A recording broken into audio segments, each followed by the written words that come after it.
Assalamualaikum warahmatullahi wabarakatuh.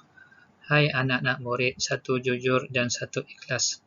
Hari ini kita bertemu lagi bersama Cikgu Zuraimi dan kita akan meneruskan pembelajaran di rumah.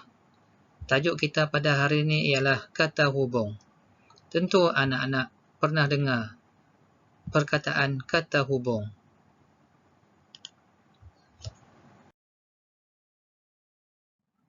Apa itu kata hubung? Siapa boleh jawab?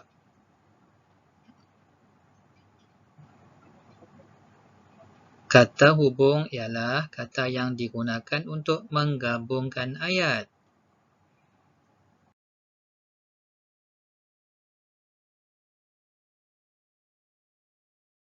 Mari kita lihat contoh kata hubung. Yang pertama, apa dia anak-anak? Lalu. Yang kedua, dan. Yang ketiga, kerana. Yang keempat, jika. Kelima, sambil. Keenam, atau. Dan ketujuh, tetapi. Sebenarnya banyak lagi kata hubung yang lain.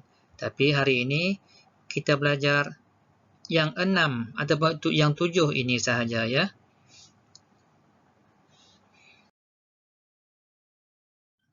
Baik, seterusnya ayat yang terbentuk menggunakan kata hubung dipanggil ayat majmuk. Sekarang mari kita lihat contoh ayat yang menggunakan kata hubung. Yang pertama, Sani tersepak batu lalu terjatuh. Jadi kata hubung yang digunakan ialah lalu. Mengapa kita gunakan lalu?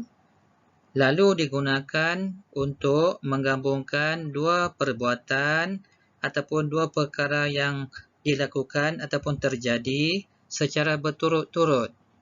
Contoh kedua, saya dan adik suka makan roti. Jadi kata hubungnya ialah dan.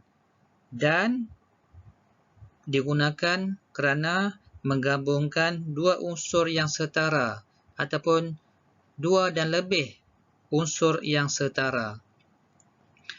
Contoh ayat ketiga, adik menangis kerana lapar. Di sini kata hubung kerana digunakan menunjukkan alasan ataupun sebab.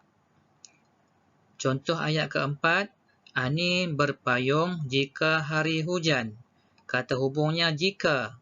Jika digunakan untuk memberi keterangan. Contoh ayat yang kelima, ayah membaca buku sambil minum kopi. Kata hubungnya ialah sambil. Sambil digunakan menunjukkan perbuatan lain dilakukan di samping perbuatan utama. Contoh ayat yang keenam, badannya besar tetapi penakut. Kata hubungnya ialah tetapi. Tetapi digunakan menunjukkan perkara yang berlawanan maksud. Dan contoh ayat yang ketujuh, ibu pergi ke pasar atau ke rumah nenek. Kata hubung yang digunakan ialah atau. Atau menunjukkan pilihan ataupun bandingan. Baik, itu 7 contoh ayat yang menggunakan 7 contoh kata hubung yang berbeza. Jadi, cikgu harap semua murid faham tentang kata hubung dan kita akan bertemu lagi untuk PDPR yang lain. Sekian, terima kasih. Assalamualaikum.